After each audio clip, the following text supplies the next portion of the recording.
Prezadas senhoras, prezados senhores, meus queridos irmãos, membros da mesa dirigente dos trabalhos, caríssimos irmãos espíritas, que Deus nos guarde e nos mantenha sob a sua paz.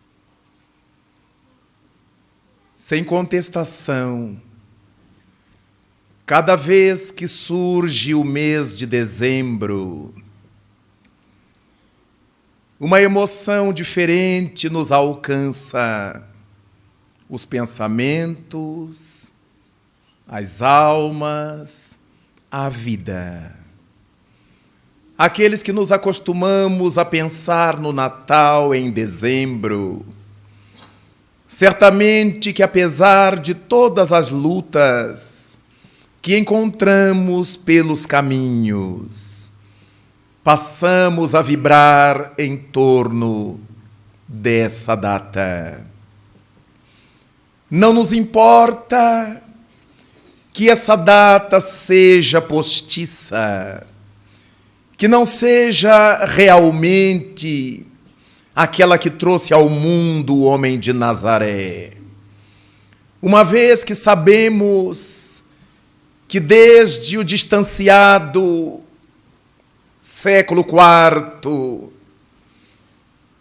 quando o notável imperador romano Constantino o Grande, ou Constantino Magno, decidiu-se por enfrentar as tropas do general Maxêncio na Ponte Milvia, a situação do movimento cristão sofreria profundas alterações. Transpirante, excitado, preocupado, o imperador Constantino, à frente de suas tropas, imaginava o que deveria encontrar por parte de Maxêncio. Mas narram as tradições que naquele meio-dia que antecipava o início da batalha, ao olhar para os céus azuis de Roma, teria ele visto uma cruz luminosa tão fortemente clara que teria nublado o brilho solar.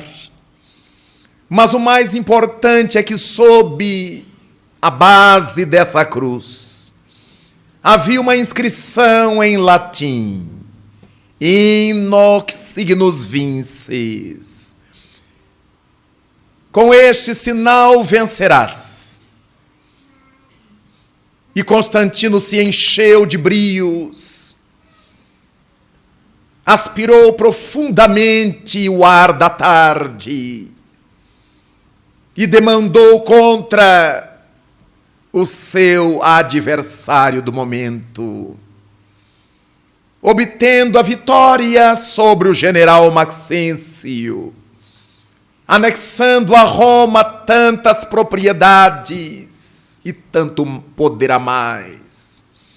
Passou ele a acreditar que a sua vitória devesse ser creditada ao homem de Nazaré, porque naquela época o símbolo dos cristãos não era mais ictis, não era mais o peixe, mas sim a cruz. E doravante, então, Constantino passou a admitir e a proclamar que a sua vitória se devia a Jesus. E foi sua mãe, Helena, que se daria o trabalho de sair por todas as terras dominadas por Roma, ordenar aos generais para que o fizessem espalhar o nome de Jesus. Construiu igrejas em variadas partes dos domínios romanos, mesmo em Israel, na velha Palestina, Lá estavam, como ainda se acham, as construções católico-romanas. E desde então, o imperador Constantino entronizou Jesus Cristo nos altares, passando o mestre a ser um outro Deus, diante da crença paganista dos romanos. Ninguém sabia como fora seu rosto propriamente, porque ninguém teria dado importância ao filho de uma tecelã e de um carpinteiro na Judeia. Mas o imperador mandou chamar os melhores artistas, escultores e artistas plásticos, para que bordassem, para que desenhassem, para que esculpissem a figura que seria atribuída a Jesus. E até hoje temos o mestre com expressões europeias, quando ele era israelita, quando ele era judeu. A partir disso, encontramos a igreja canonizando Helena como Santa Helena, pelo benefício que ela fez ao catolicismo, mandando levantar igrejas em toda parte. Mas, ao lado disso, o povo que jamais tivera ideia de como fora o rosto de Jesus, muito menos sabia a data do seu nascimento. Por isso foi escolhida uma data especial. A igreja reuniu seus líderes para que escolhessem qual seria a festa mais marcante em Roma, que reunisse maior número de pessoas na capital imperial. E essa festa seria dedicada a Jesus de Nazaré. Lembraram-se da festa do solstício de inverno, porque na Europa, em 22 de dezembro, tem começo oficial o inverno. E essa data demarca o solstício de inverno. Nessa data, as festas do Império Romano, as festas do povo, tomavam como base as homenagens ao deus Apolo, na Grécia, conhecido em Roma como deus Febo. Porque Apolo, ou Febo, é admitido na mitologia greco-romana como sendo a divindade incumbida de atravessar os céus, conduzindo o carro do sol, o carro do fogo solar. E porque tinha começo o inverno, era natural que prestassem homenagem ao deus solar, para que o inverno não fosse tão inclemente e para que o sol não se demorasse a voltar, fazendo o percurso de volta pelos horizontes europeus. As mulheres donas de casa trocavam entre si mimos e iguarias que elas mesmas confeccionavam, desde tecidos trabalhados, aos pães que faziam em casa, às frutas secas que preparavam ao longo do ano para que fossem comidas no período em que não se as encontrava frescas. As frutas secas do inverno passaram a ser típicas desse período, mas a festa do solstício, em homenagem a Apolo, que tinha começo no dia 22, durava 3 dias, de 22 a 25, e gradativamente ia chegando mais gente a Roma, porque o dia 25 era a festa final, quando o povo, que ao longo dos 3 dias comera e bebera abundante, exageradamente, e se valia dos vomitórios e dos sanitários públicos de Roma para voltar a comer e beber, naquele 25, saía a procissão, levando a estátua do deus Apolo, que circundava o templo a ele, dirigido. E depois disso, as criaturas iam prestar-lhe as homenagens, concluindo a festa. Ao entorno do templo, tendas e barracas, ao longo dos 3 dias, ofereciam à multidão comidas e bebidas que faziam dessa festa uma festa eminentemente de exageros. Foi esse dia que reunia maior número de pessoas em Roma, que a igreja associada ao império decidiu construir o nascimento de Cristo. 25 de dezembro. O povo foi obrigado a aceitar Jesus por um decreto imperial. A partir de então, ao invés de Júpiter Capitolino, o povo deveria clamar a Jesus, o Nazareno, como a grande divindade, protetora do Império Romano. O catolicismo, nascido então, tempos depois, passaria a ser a religião do Estado, a religião do imperador, por isso dotada de foros de autonomia suficiente para condenar, para julgar reis e imperadores. A igreja cristã primitiva, antes perseguida, agora se tornaria grande perseguidora em nome de Jesus. Não importa. Essa data artificial para nós será uma mera lembrança da vinda do Mestre ao mundo. Celebraremos a festa, sabedores de que Jesus poderá nascer em nós, não no 25 de dezembro, mas a qualquer momento de nossas vidas, em qualquer dia, em qualquer horário, dependendo da nossa disposição em abrir a alma e oferecer o coração como cuna, como berço, como a manjedoura, para que ele então chegue suave e doce às nossas existências. Esse homem desfilou pela terra da sua época, permanentemente fazendo-nos um convite, apelo, desafio, pelo amor, para que fizéssemos crescer as condições espirituais da terra, para que cada criatura aprendesse com ele, que era manso, que era humilde de coração.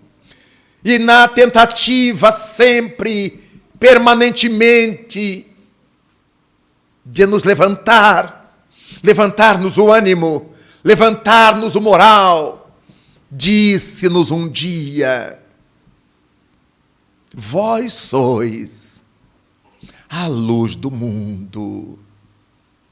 Imaginamos, ele que nos conhecia profundamente, sabia das nossas deficiências, das nossas dificuldades, das nossas inconsequências, mas era capaz de nos projetar para o futuro e visualizar os seres angélicos em nós, que naquele período se achavam, como ainda hoje, emboscado, adormecido em nosso íntimo.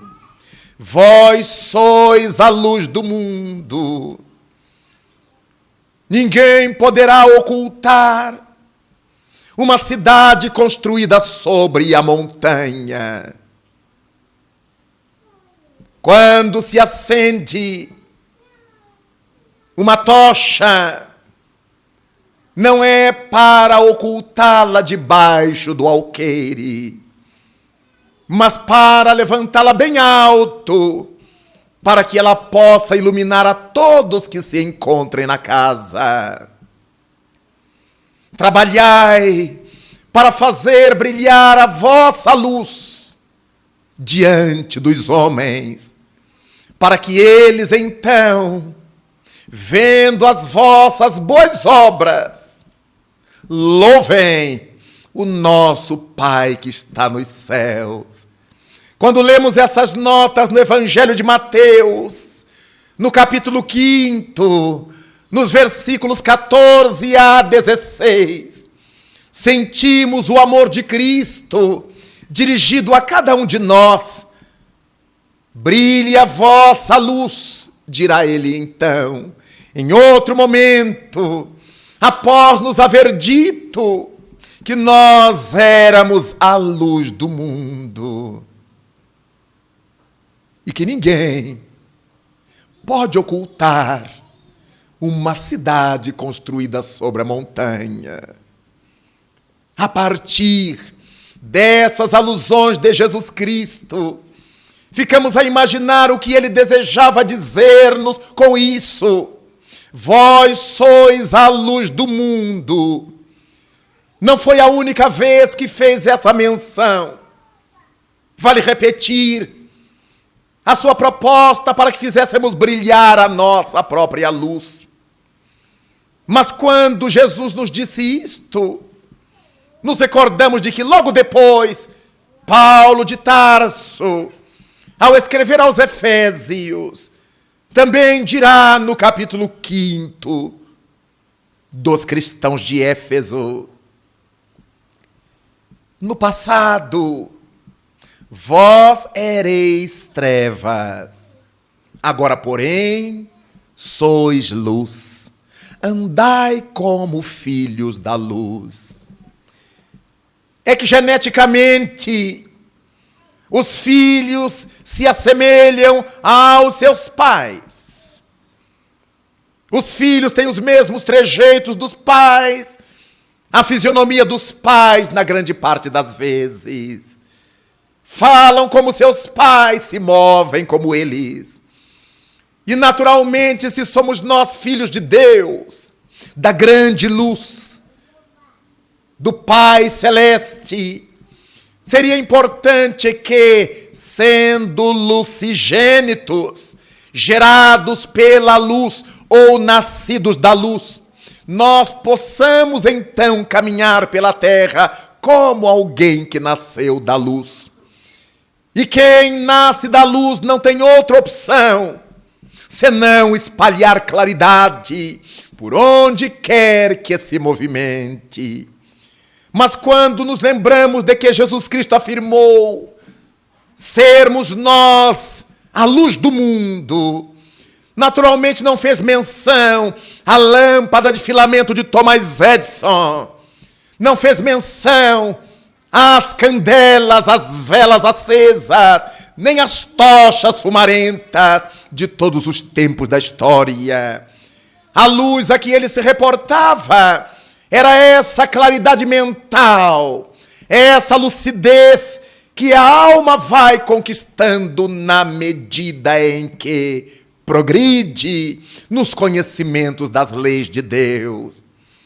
Mas, afinal de contas, em O Livro dos Espíritos, quando Allan Kardec estuda da lei divina ou natural, abrindo o conjunto de 10 leis morais, que ele então receberá dos Espíritos a informação, ao perguntar de que se constitui a lei divina, a informação de que as leis divinas se compõem de 2 faces.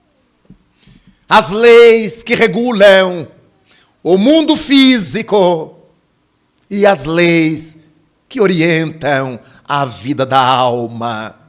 As primeiras são chamadas de leis físicas ou leis materiais, e as outras leis morais, porque se referem à vida da alma na terra, e a vida da alma na terra é profundamente vinculada aos valores morais que ela adota.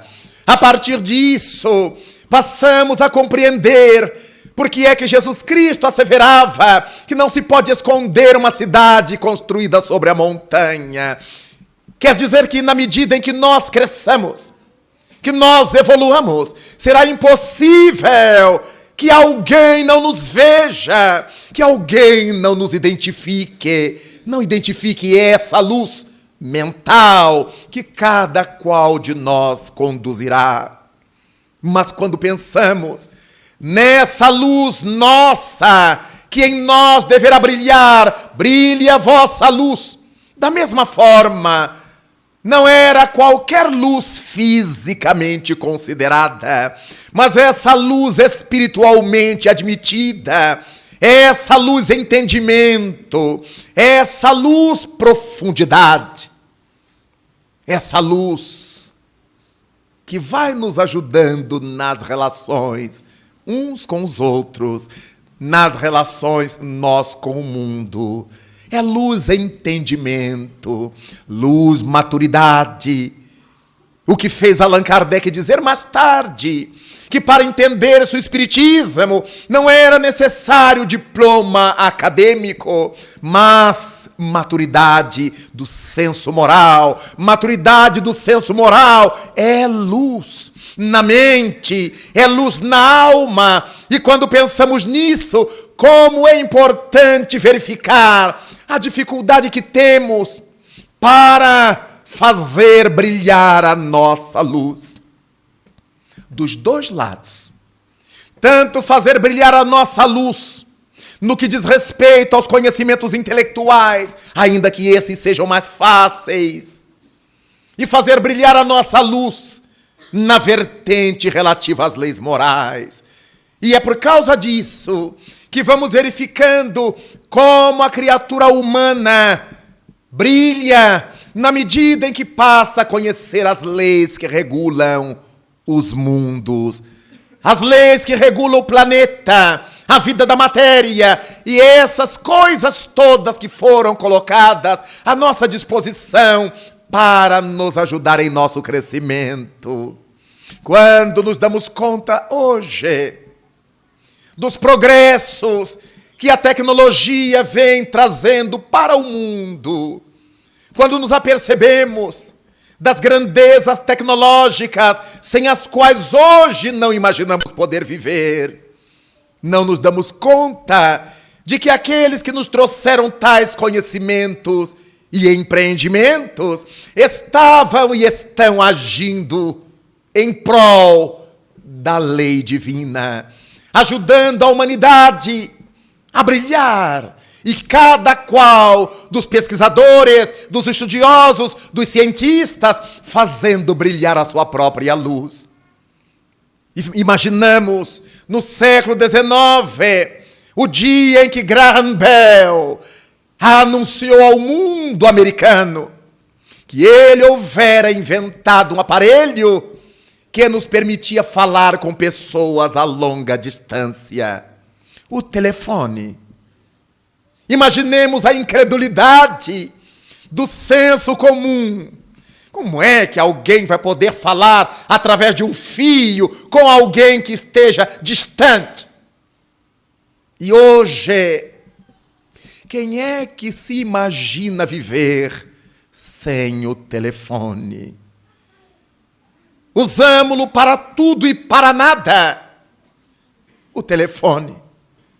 Mas o telefone só pôde ser inventado por Graham Bell porque as ciências já nos haviam falado desde há muito a respeito da eletricidade, da corrente elétrica que passeia através dos condutores elétricos, os corpos capazes de permitir a sua passagem, a passagem do fluxo de elétrons por sua estrutura. Então, obviamente, graças ao conhecimento da eletricidade, é que o cientista americano pôde pensar em fazer os impulsos mecânicos da voz se converterem em impulsos elétricos de um lado da fonte e do outro lado esses impulsos elétricos voltarem a ser convertidos em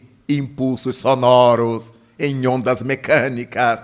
Graças ao conhecimento da ciência, se pôde inventar um aparato que nos diminua distâncias. E hoje se fala de um lado a outro do mundo sem problemas. E imaginamos como é que o ser humano consegue conhecer as leis de Deus com relativa tranquilidade.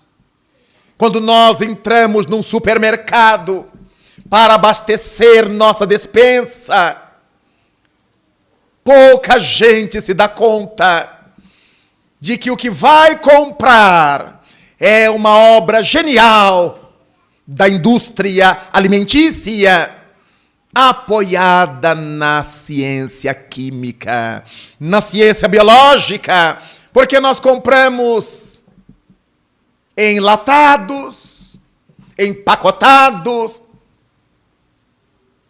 alimentos coloridos, ácidos, doces, salgados, graças ao avanço da ciência química na Terra.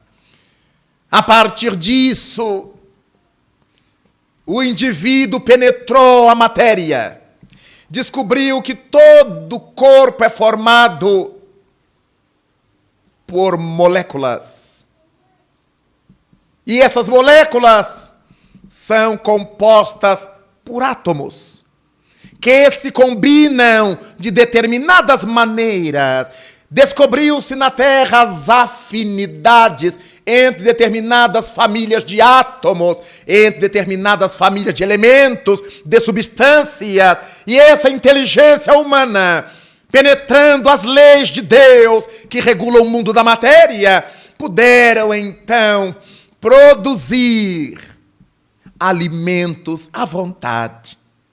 E aqueles que a natureza por si mesma nos dá, desde as sementes, as frutas, desde os grãos, as carnes, tudo isto vai trabalhado pelos produtos químicos. É por isso que compramos carnes em conserva. É por isso que compramos azeitonas em conserva. Porque se não fosse assim, elas não sobreviveriam. É por isso que compramos tantas coisas em conserva. Guardamos os tomates, guardamos os temperos para a nossa culinária. A dona de casa tem tudo isso devidamente armazenado com um período de validade. Porque os produtos químicos sofrem transformação ao longo do tempo. E nós dizemos assim, azedou, porque ele se converteu. Deu bolor, porque ele se alterou. Graças a isto, verificamos como é bonito, importante a criatura humana penetrar as leis que regulam o mundo físico para que a gente pudesse viver melhor na Terra. Graças a essa lucidez intelectual humana, nós nos alimentamos com tanta facilidade na Terra. Surgiram os adubos químicos e essa mesma inteligência humana hoje discute a respeito de sua validade na escala em que vinha sendo usado. Exatamente pensando na saúde humana. E essa reflexão em torno da ecologia e da saúde humana, que faz parte desse contexto, se deve ao conhecimento das ciências biológicas e química para o bem-estar da criatura humana. Quando nós hoje tomamos de um telefone celular, de um aparelho de som, de um MP3 e assemelhados, ficamos estupefatos.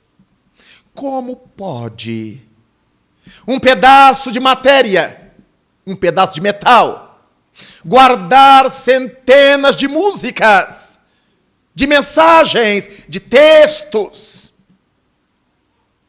Nos recordamos, aqueles que temos um pouco mais de 25 anos, dos long plays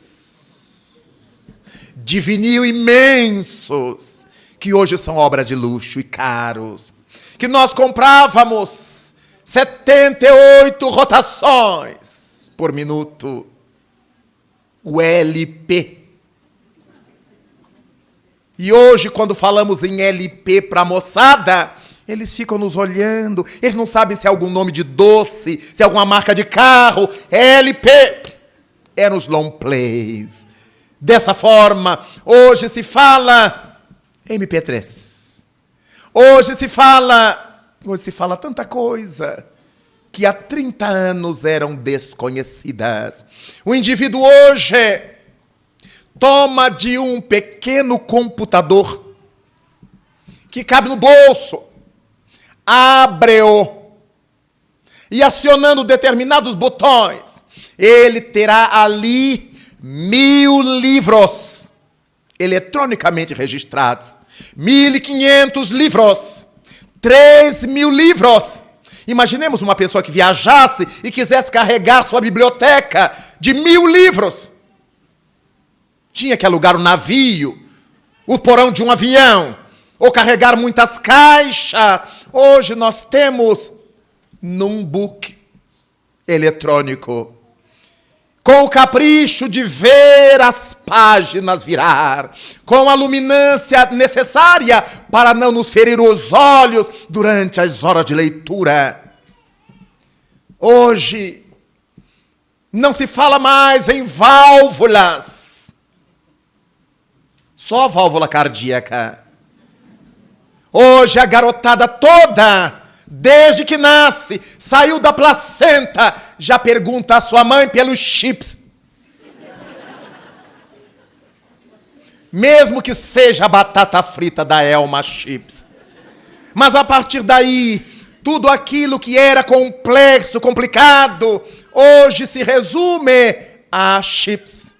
Quando Norberto Weiner construiu o seu cérebro eletrônico pela primeira vez, depois de haver estudado biologicamente o cérebro humano, bioquimicamente o cérebro humano, ele quis construir uma máquina que pudesse copiar as ações do cérebro, fazer o que o cérebro faz, mas sem a inércia do cérebro.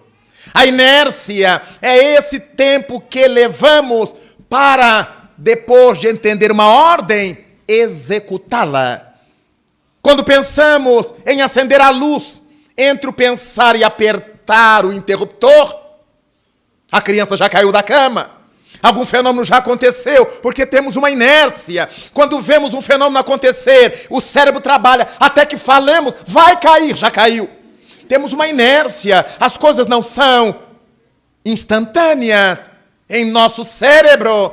E Norberto Weiner queria construir uma máquina que não conhecesse essa inércia que em nós existe por causa do nosso sistema nervoso. As ordens têm que passar pelos fios nervosos e o cérebro, depois de interpretá-las, tem que fazê-las voltar. E quando sentimos uma picada de inseto, o cérebro decodifica e nós pensamos, é um mosquito, e então batemos. Ele já deixou ali seu veneno. Nós o matamos, mas estamos infectados.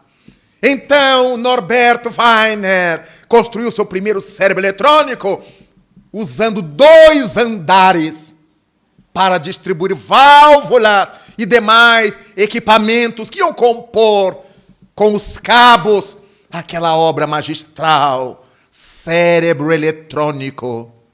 Só o nome cansa.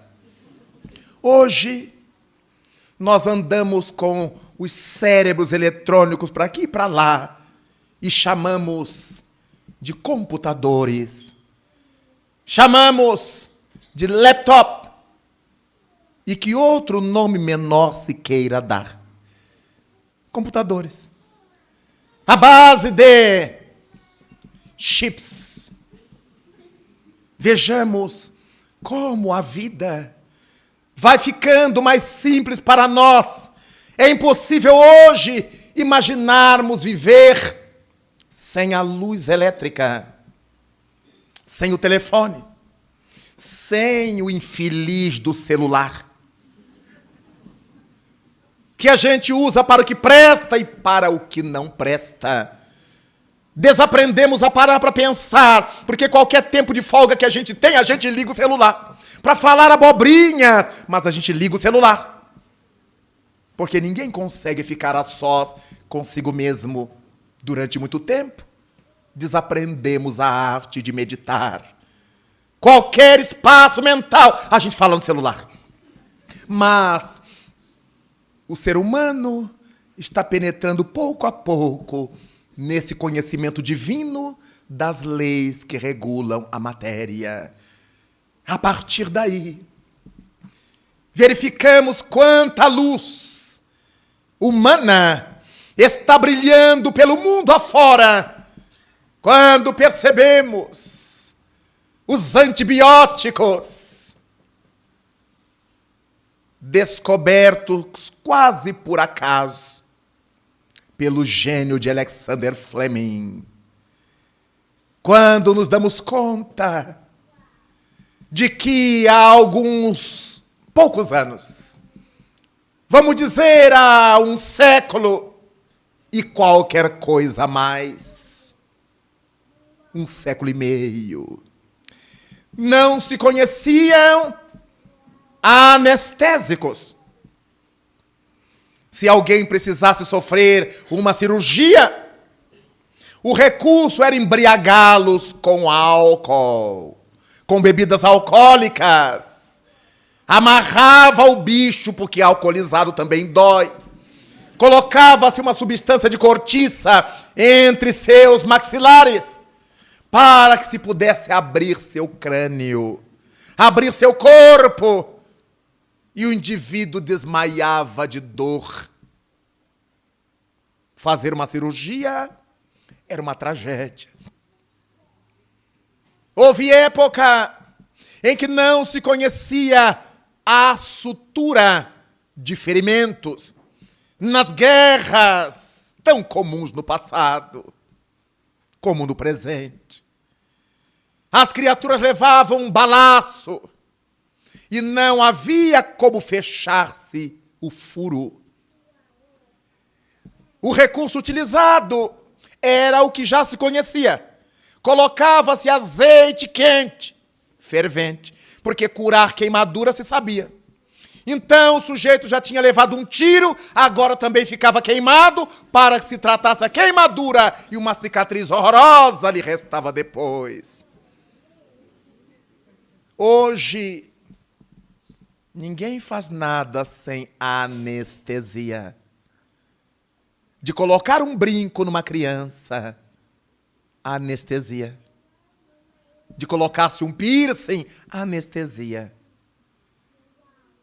Qualquer coisa, anestesia. As nossas crianças hoje vão ao consultório dentário, elas não sabem que estão sendo anestesiadas com uma goma de mascar ou com uma bola de soprar. A substância lhe penetra pelas papilas gustativas e lhe anestesia a região que os dentistas precisam trabalhar. O progresso humano. Na medida em que a humanidade foi deixando de necessitar das dores daqueles matizes, as ciências foram descobrindo e ou inventando os produtos capazes de nos retirar a dor. O conhecimento das leis de Deus que regulam o mundo físico. É graças a esse conhecimento científico, da física, da matemática, da astronomia, que mandamos hoje os foguetes para o espaço além da Terra. E calculamos matematicamente por que ângulo eles devem sair da Terra para que possam perfurar a atmosfera. Como é que eles têm que entrar na órbita da Terra para depois sair? E qual é o ângulo no qual o foguete deverá voltar à Terra para penetrar a atmosfera e cair no lugar calculado? Se o ângulo não for devidamente correto, a nave ricocheteará na atmosfera, que lhe oferece resistência, e se perderá no espaço e nunca mais voltará. Como é que nós sabemos que os estudos humanos estão corretos? Que os cientistas entenderam de fato a lei de Deus científica? Porque os foguetes entram na Terra de volta. Nenhum ser humano ficou rodando no espaço depois de ter sido levantado num foguete para além da Terra. Porque quando dizemos, dentro de tantos dias, o planeta tal estará na conjunção com o planeta qual, e haverá um eclipse lunar, solar, pode esperar, porque vai. É sinal que esses cálculos estão corretos, a menos de algum pequeno erro decorrente das máquinas que usamos. Tudo está perfeito no conhecimento das leis de Deus que regulam o mundo material. Hoje, as criaturas sofrem cirurgias com o médico num continente e o paciente no outro continente. Graças ao computador, mandamos mensagens daqui para o Japão, para a Coreia, e a criatura lá recebe online, passando apenas o tempo de propagação da energia elétrica. Mas graças a um invento humano, os satélites, que são colocados em torno do planeta como se fossem espelhos eletrônicos. A onda eletrônica sai da Terra e alcança esse satélite, esse espelho eletrônico, entre aspas, que capta aquela imagem, entre aspas, e projeta para o outro satélite, que manda para o outro satélite, até que aquele manda para a estação japonesa ou do Japão para a América. Em fração de segundos. O gênio humano. Vós sois a luz do mundo. E não se pode esconder uma cidade construída sobre a montanha. Mas em outro momento, afirmou Jesus, já não tendes ouvido que vós sois deuses, espíritos, e tudo quanto eu faço, vós podereis fazer. É tão importante pensarmos nisso, para que possamos avaliar o tempo que estamos perdendo de penetrar as leis de Deus, que regulam o mundo físico, o mundo material, quando temos preguiça de estudar, quando temos ojeriza de ler, retardamos nosso atraso, vivemos num mundo, consumimos coisas e não colaboramos para o mundo nem para o aperfeiçoamento das coisas. Somos parasitas, usufruímos sem a honra de colaborar com Deus na obra da criação. Em o livro dos Espíritos, quando os Espíritos respondem a pergunta 132 de Allan Kardec, acerca do objetivo da encarnação. E eles dizem que para uns é missão, para outros é expiação, mas a encarnação tem outro papel: preparar a criatura humana para que ela assuma a parte que lhe cabe na obra da criação. Quantos lugares onde ontem corria o rio, e para beneficiar a cidade, a inteligência humana desviou o curso desses rios. Calçou o leito desses rios. Criou novos braços para esses rios, a fim de irrigar outras terras. O gênio humano conseguiu apropriar-se do deserto de Negev, em Israel, e produzir pomares. Quando pude vê-lo, emocionei minhas lágrimas. Onde eram areias, aparentemente sem vida, a água faz explodir uma floresta verde, um pomar de pomos e de flores. Quando vemos hoje no Brasil, as margens do São Francisco, no Nordeste, a irrigação produzindo flores, frutos, a produção exportada, ficamos a imaginar que de fato somos deuses.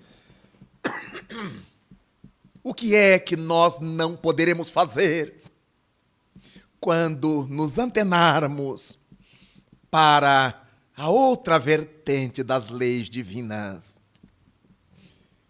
As leis divinas que regulam o mundo físico, a humanidade, através dos seus representantes da ciência, vem conseguindo dominar pouco a pouco. A medicina consegue operar o embrião, o feto, dentro do ventre de sua mãe, para que a criança nasça sem determinadas lesões. É um verdadeiro milagre, entre aspas, do gênio humano, do pensamento humano, mostrando que, de fato, o ser humano é um espírito capaz de alcançar os mais altos pontos do progresso. Mas falta o outro lado, o conhecimento das leis morais. Os espíritos trouxeram para Allan Kardec a lei de adoração. Essa relação da criatura humana com o Criador do cosmos. A relação nossa com Deus. Mas tantos que estão de posse dos segredos da ciência, porque andaram se indispondo com representantes das religiões institucionalizadas, resolveram ficar de mal com Deus. Mas eles não sabem que Deus nem liga para isso. Continua abrindo as comportas do seu amor para que materialistas e ateus continuem a fazer o bem, imaginando que podem tudo responder através da matéria. Um dia eles então chegarão à conclusão de que o que se faz sem a ideia de Deus se fará muito melhor quando a ideia de Deus iluminar a nossa intimidade.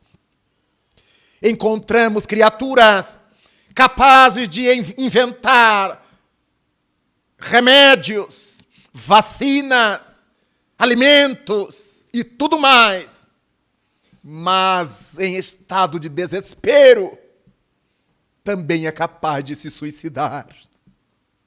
Em estado de desespero é capaz de matar.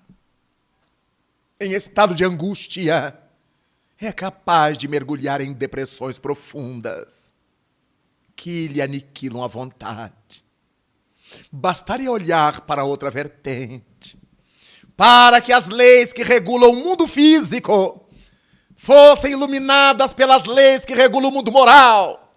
E agora aquela criatura saberia melhor usar seus inventos e descobertas em prol de um número maior de seres e em prol de si mesmos.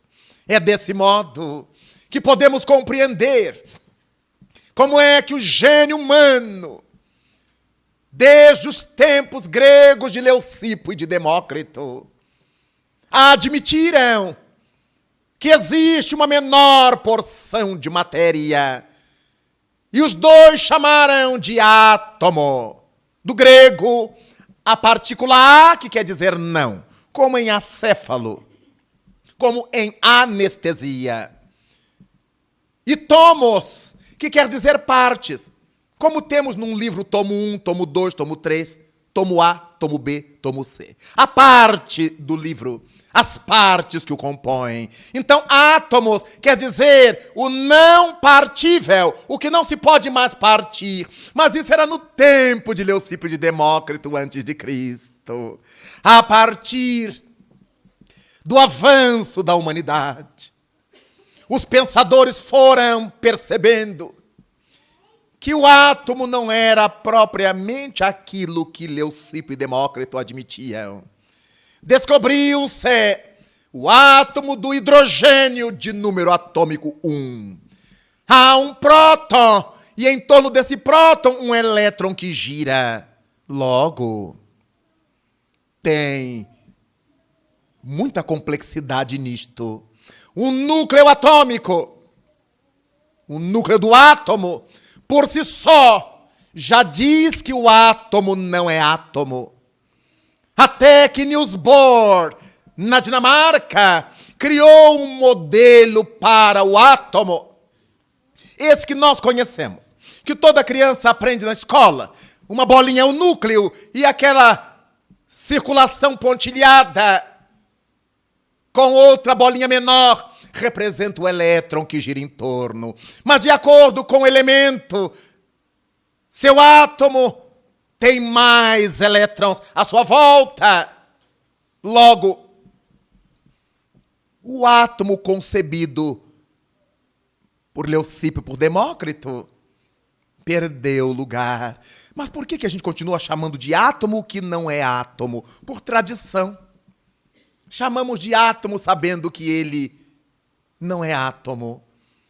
Descobriu-se no núcleo do átomo a existência de prótons, de nêutrons. Descobriu-se a existência de mesons. Então, dentro do núcleo, já tem um monte de partes. E quando se imaginou com a microfísica que se havia descoberto quase tudo, a criatura humana conseguiu partir um próton. Ele nem sabia que tinha alguma coisa dentro do próton. Dentro de cada próton, que é uma subpartícula atômica, há 3 quarks. Meu Deus! Vamos descobrindo que na medida em que partimos, a matéria vai se apresentando em partes cada vez menores. O que fez o Espírito de Verdade dizer a Allan Kardec, na resposta à pergunta 22 do Livro dos Espíritos: a matéria existe em estados que não conheceis e que os vossos instrumentos ainda não podem detectar. A doutrina espírita. Avançamos. E a criatura descobriu a energia do átomo, a energia atômica. Mas por causa de ter desenvolvido o conhecimento das leis divinas do átomo, mas não a lei divina do amor, houve quem pensasse no átomo para tratar a célula cancerosa, destruindo-a e devolvendo saúde ao seu portador. Mas houve quem pensasse no átomo para destruir pessoas. E nasce a bomba de urânio 92 para destruir Hiroshima. E nasce a bomba de plutônio para destruir Nagasaki. Em 6 e 9 de agosto de 1945, respectivamente. O conhecimento das leis materiais, longe do conhecimento das leis morais, faz com que a criatura cometa verdadeiras loucuras. Por isso Jesus Cristo nos diz, conforme as notas de Mateus, no seu capítulo 6, versículos 22 e 23. Os olhos são as lanternas do corpo. Quando os teus olhos forem bons, todo o teu corpo terá luz. Mas se teus olhos não forem bons, forem maus, teu corpo estará em trevas. E se as tuas luzes forem trevas, que terríveis trevas serão. As palavras de Jesus. Quando as nossas luzes intelectuais se converterem em elemento para o mal do outro, será um mal muito pior. A criatura que sabe comete erros com sofisticação. E essa inteligência sem amor, que conseguiu pensar na bomba de nêutrons, que tem uma peculiaridade, uma singeleza. A bomba de nêutrons destrói todo tipo de vida e deixa os prédios de pé. A criatura tem mais amor aos prédios, às construções materiais, do que às vidas humanas. Daí a importância de que nós nos voltemos para essas leis morais, a lei de adoração. Não importa que nome demos, mas todos nós viemos das mãos de um Criador. Chamemo-lo de Elohim, de Yahvé, de natura naturans, de Deus, de Alá.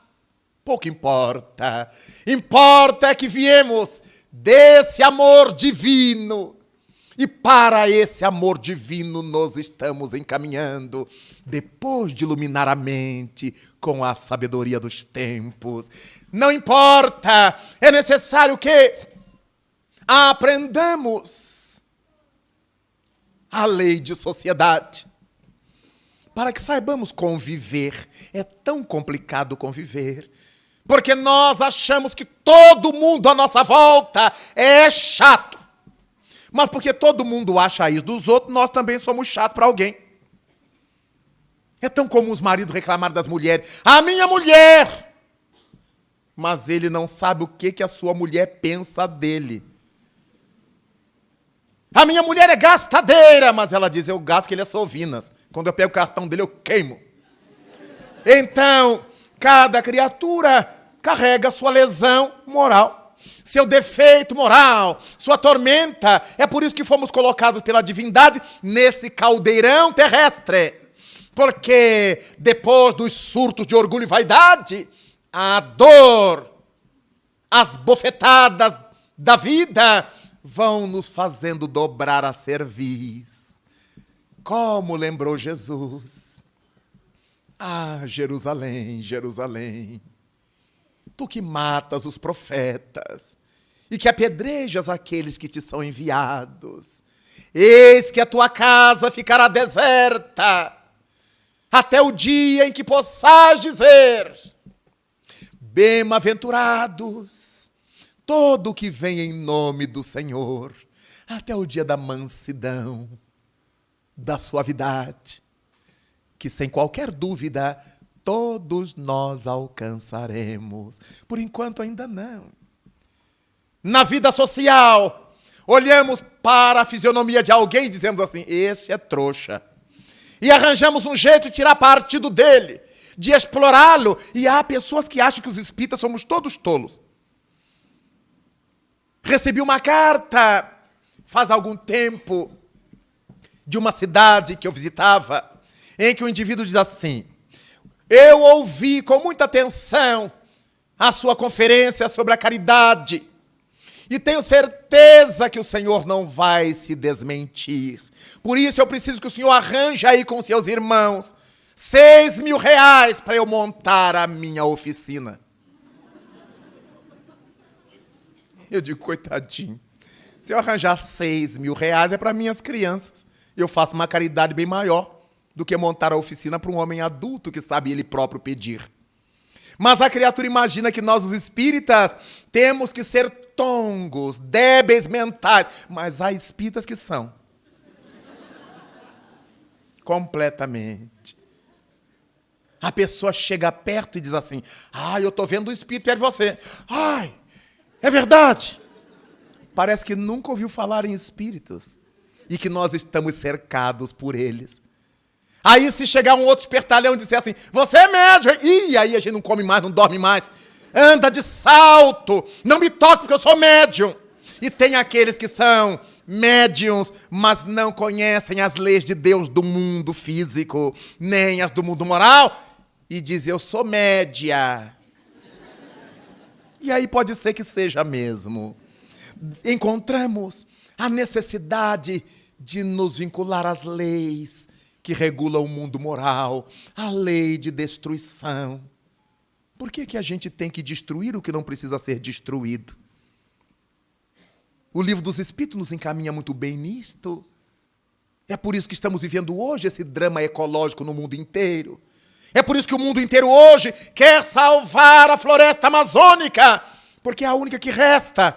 Os outros povos já comeram as suas florestas e agora estão com medo que a brasileirada alucinada coma as suas. E o mundo não possa mais respirar. Mas Deus é tão perfeito que as leis da biologia, da bioquímica, criaram espaços na engenharia agronômica para os replantios, para que a própria criatura humana aprenda a desfazer os seus equívocos. Terá que esperar mais 50 anos, mais 100 anos, mas quando ele retornar, encontrará um mundo em condições de habitabilidade, se ele se ajustar às leis que regulam o mundo moral e souber viver a lei de destruição com dignidade. É uma lei divina. O ser humano é naturalmente predador, porque ele tem que construir sua casa, ele tem que comer, ele tem que beber, ele tem que se vestir. Há alguma coisa ele terá que consumir da terra.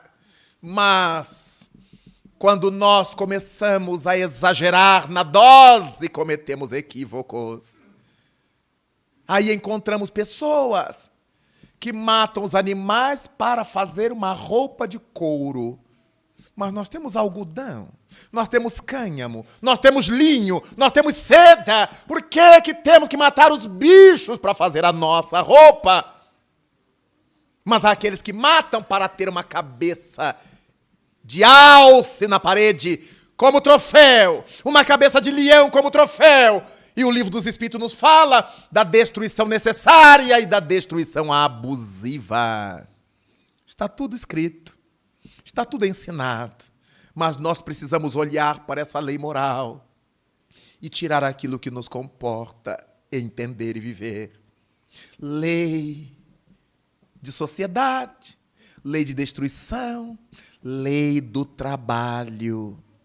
Quanta gente decide driblar o trabalho, fazer de conta que trabalha. E agora mesmo gente pobre, diante da cesta básica, não quer saber de esforço, não. Tem um filho por ano, ganha mais 15 real. E uma cesta, e está tudo bem. Claro que são almas rudimentares, as que pensam assim, necessitando da educação, da elucidificação, da elucidação das criaturas, para que elas possam aprender a se valorizar, a não ter que viver da esmola alheia, que, segundo o Livro dos Espíritos, degrada o homem. Uma coisa é prestar uma ajuda a uma criatura num período de necessidade, outra coisa é obrigá-la a comer em nossa mão, para que seja nossa dependente. Alimentar é crueldade, que nós vamos ter que responder por ela. Daí, a lei que nós precisamos acompanhar, lei do trabalho. Mas para que ninguém se mate de trabalhar, destrua o corpo, se suicide indiretamente, conhecemos a lei do repouso, que obriga a darmos tréguas ao próprio corpo, se não infartamos, se não criamos diversas patologias, diversas doenças que vão destruindo pouco a pouco a nossa oportunidade no planeta. O Livro dos Espíritos nos apresenta um conjunto de 10 leis morais, até chegar à lei de amor, justiça e caridade, que fecha todas as demais, porque exatamente a caridade é o amor em ação, e afirma o Evangelho que, dentre todas as virtudes, a caridade é a maior dentre elas. É o amor dinâmico. No dia que nós nos voltarmos para esses dois lados, entenderemos o Espírito Emmanuel a nos dizer que para nos elevarmos a Deus, são necessárias as duas asas simbólicas. A asa do conhecimento material, intelectual. A asa do conhecimento espiritual, do conhecimento moral, para que possamos equilibradamente alçar voo. Porque uma pessoa que ame só e desconheça se torna parva, tola, se torna piegas. Ela não tem noção de equilíbrio e de bom senso.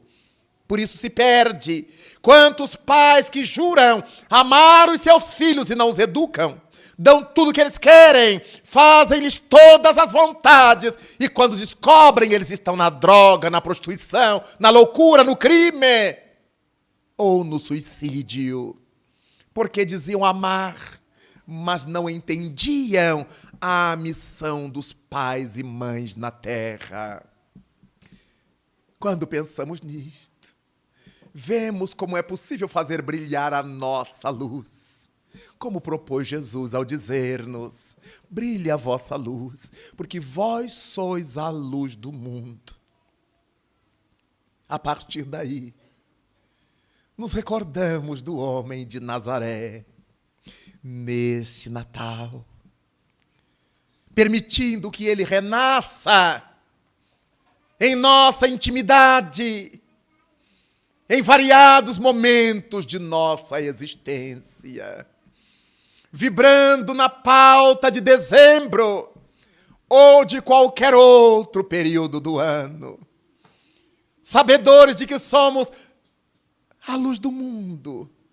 Onde estivermos, nos cabe iluminar com o que sabemos intelectualmente, com o que sentimos emocionalmente, com o que sabemos moralmente, com o que entendemos tecnicamente.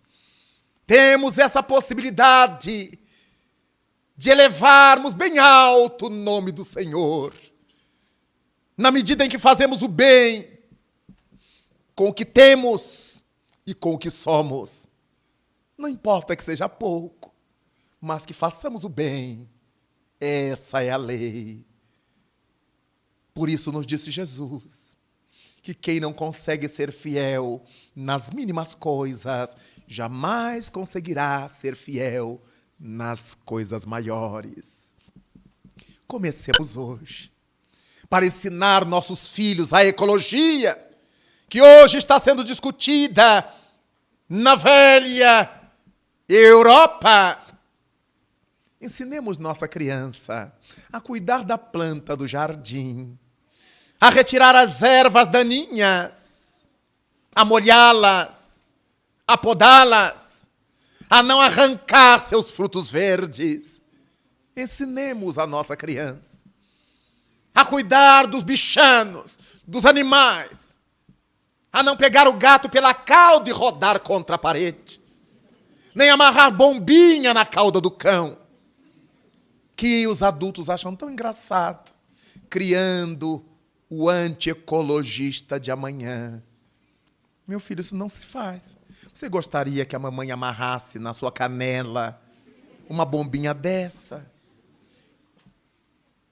Então não faça isso com os bichos, que eles sentem também. Deste modo, estaremos desde casa trabalhando a educação ecológica dos filhos.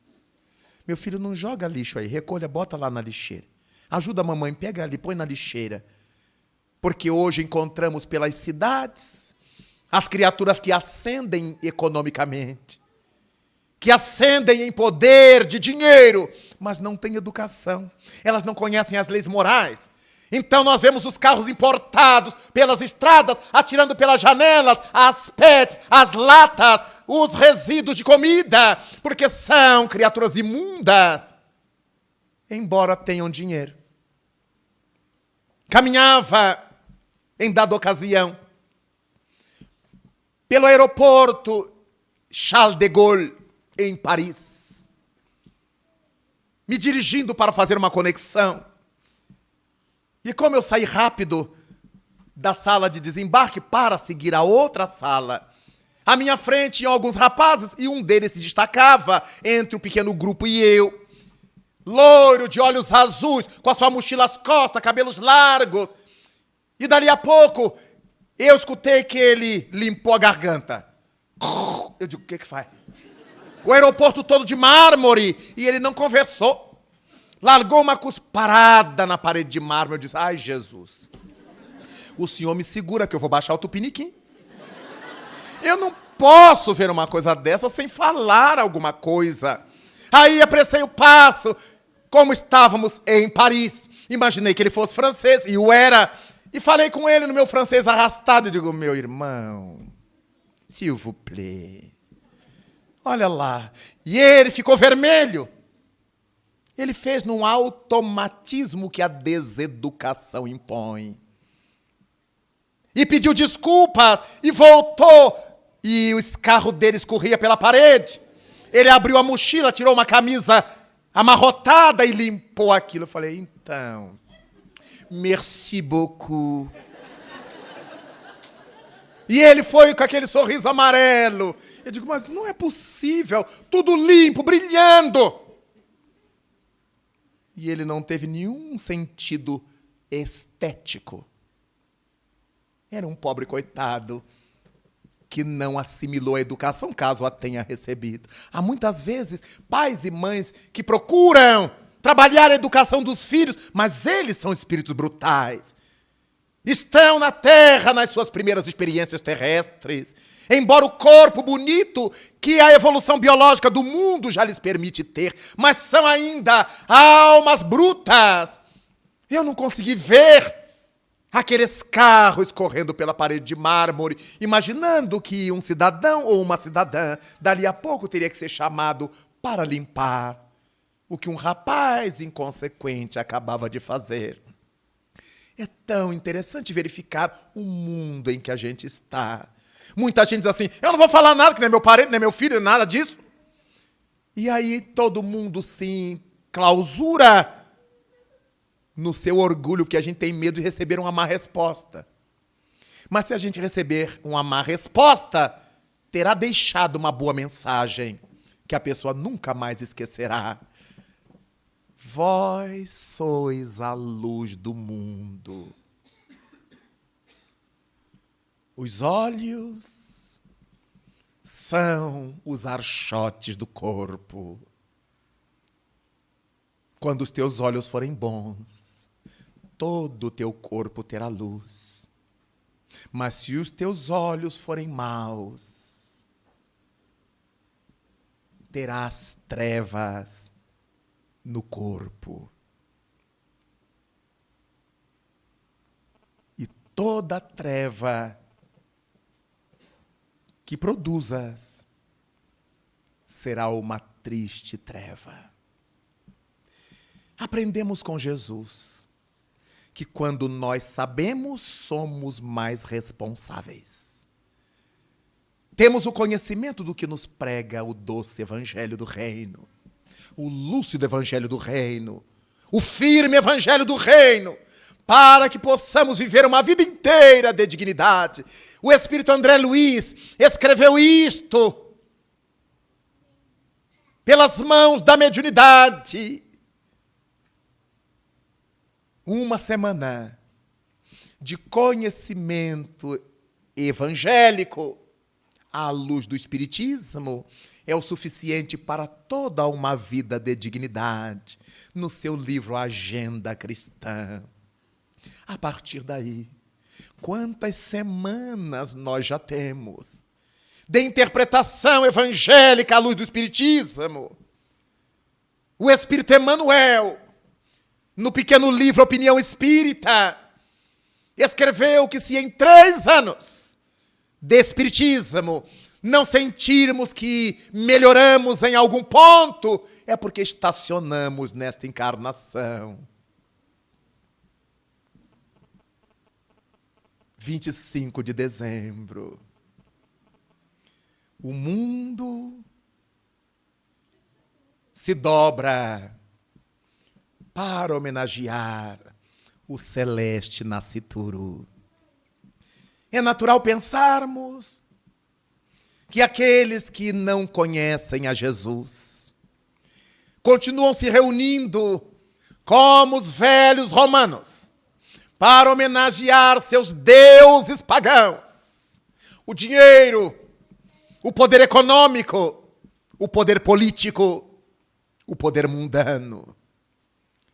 E foi por isso que o Cristo asseverou: eu não aceito as glórias que vêm dos homens. As glórias maiores e melhores são aquelas que nos são plantadas na alma pela consciência de paz. É Natal. Reunamos em torno do nome de Cristo a nossa família. Alimentemos a nossa ceia na confraternização familiar. Troquemos os mimos que a nossa sensibilidade nos permitir trocar. Mas não esqueçamos de que estamos evocando no Natal a chegada daquele que é o maior presente que a divindade deu ao mundo, o modelo e guia, o maior espírito que a humanidade já recebeu. E quando pensamos nesses ares de Natal que renovam nossas vidas, no bimbalhar dos sinos simbólicos da noite santa, permitamos que nossos corações se abram como a legendária gruta de Betlém de Judá, e nela possa o Senhor voltar para converter nossas vidas num cântico de felicidade. Vós sois a luz do mundo. Conforme nos canta Mateus 5, 14 e 16. Reflitamos nessa proposta de termos luzes no cérebro e incendiar de luz o coração, a fim de que as duas asas do progresso, intelectual e moral, desenvolvam nossa bagagem espiritual. E nós, imensamente agradecidos, ajoelhados simbolicamente diante do altar da natureza, cantemos ao homem de Nazaré a nossa mais sentida emoção, dizendo-lhe: louvado sejas, Senhor Jesus, na glória imortal do lar celeste, pelos bens que nos trouxeste no evangelho da nossa redenção, na tarefa renovada que o teu olhar nos consente. Hoje, de espíritos reverentes, nós rogamos pelo teu amor. Pobres cegos, que desde há milênios estamos fugindo à luz a qual nos elevas, hoje, Senhor, a nossa oração rompe as trevas. E, se possível, vem para retificar os nossos passos, de modo que trilhemos a estrada corrigida. Vem sustentar nossa vida, nossa lida, na fonte inesgotável do eterno bem. Dá-nos, Jesus, tua bênção. Bênção que nos renova, que nos conforta, para que a tua doutrina santa, esse imbatível consolador, vibre pura, viva dentro de nós. Faze, Senhor, com que nós todos nessa caminhada incessante, a cada dia, a todo instante, possamos ouvir tua voz. Ampara-nos a esperança, socorre a nossa pobreza e liberta a nossa alma ainda presa de tanto erro nessa multissecular imperfeição. Mestre excelso, agora que é Natal, ensina-nos a guardar-te, longe de todo mal, com unção, com devoção e com inesgotável gratidão, na intimidade singela, nada obstante sincera, do nosso próprio coração. Muito obrigado, mestre amado. Obrigado, Pai da vida. Muito obrigado, senhores.